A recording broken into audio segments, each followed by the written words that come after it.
Okay. What is going on, movie meals? Movie meals. I probably should have told Kyle I was going to say this first. We're here for a gentleman non-spoiler review. We are a little shaken. I want to send our thoughts to the Bryant family. Big fans of Kobe Bryant, and that is some super sad news that has hit, and it's affected our moods a little bit. So I want to throw that out there and send our thoughts. Yeah. So, but he's here on the FaceTime. The man's here while we're still figuring out little dinks and dunks about our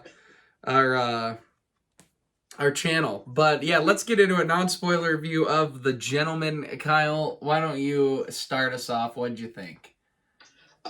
I came out pleasantly surprised by this movie. I wasn't really sure what to make of it. I didn't know a whole lot of it.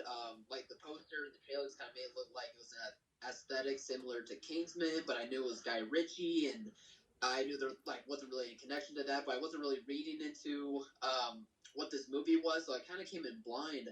And what came out was kind of like a comeback for Guy Ritchie in a way. Like we haven't seen a Guy Ritchie movie, a true Guy Ritchie movie in quite a while. I think this remind a lot of people of like the Snatch days. For sure. We seen directing like Aladdin, and that was all fine and good. King Arthur was a total mess, but I like seeing that Guy Ritchie was able to kind of go back to his roots for especially for like the modern day. Like it's very interesting to see how people who like may not know about Guy Ritchie, and especially with like the modern day of like entertainment that we're at now, seeing how they're affected by that, if they like this movie or not. But I like seeing him return to form. I like seeing these interesting characters that he came up with. I like seeing their interactions with each other. You can tell the actors and actresses, all of them really love this script, love just like feeding off of one another, and it's just entertaining to watch for sure.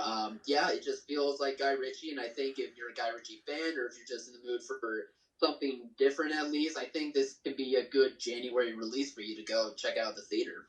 Yeah, I didn't know any. I don't think I ever saw a trailer for this movie. All of a sudden, out of nowhere, it was advertisements: "The Gentleman, the Gentleman, the Gentleman," and I had.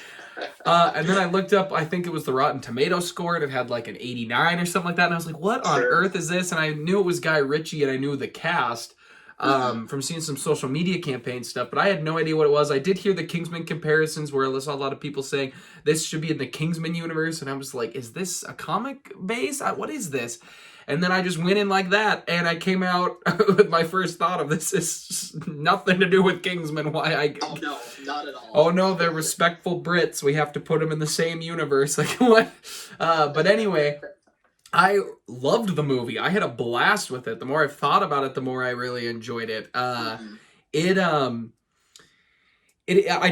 like Guy Ritchie a lot. I thought Arthur got a little too inside baseball with his style, and it got a little too. The script just wasn't that great. Charlie Hunnam was kind of back and forth, and I like Charlie Hunnam, and Charlie Hunnam is great in this movie. I think all the performances are really, really good in this movie, especially Hugh Grant and especially Colin Farrell.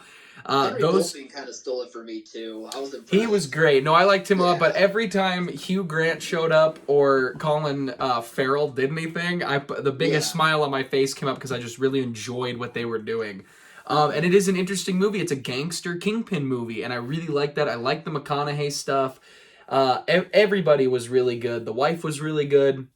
And Guy Ritchie in this didn't even get into his own style enough. And I went in thinking, is this going to be pretty action-packed? And I came out being like, that wasn't super action-packed, but I really enjoyed it. I had a good time with it. Yeah. I had a lot of fun. It's a fun script. I was in a decently packed theater for a Thursday night. I don't know about you. It wasn't very packed. Okay. I'm curious to see how the box office does with it, because it's an interesting time being a late January release, kind of the dumping ground, but... One of the few good ones, yeah. Yeah, but this movie turned out to be pretty good. I had a blast with it. I'd highly recommend it. Kyle, what are your negatives? I think in the beginning, people might get turned off by it. There was a solid half hour for me in this movie where I was really thinking, am I getting into this? Like, I'm not sure. The story structure is kind of... it could be entertaining, but I could see some people not really digging it all that much. But once I got past about the half hour mark, maybe 20 minutes, but maybe not half hour, but once I got past there, then I was really seeing like what this movie was trying to be, and I was all in at that point. I was really loving this story so much. So I think it's just a matter of that, as the story structure of it all, as well as the subject matter. I mean, I had maybe a couple or two like walk out of the theater after a couple of minutes or so, realizing this wasn't quite the movie for them. Really?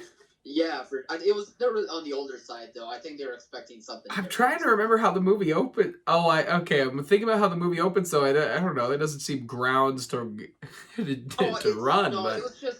I think it was just a matter of like the language and the subject matter. Oh, sure. Being, like gangsters dealing with marijuana and whatnot. So Sure. I think it was just that for the older crowds. But I those are probably my negatives. Would be like the half hour mark.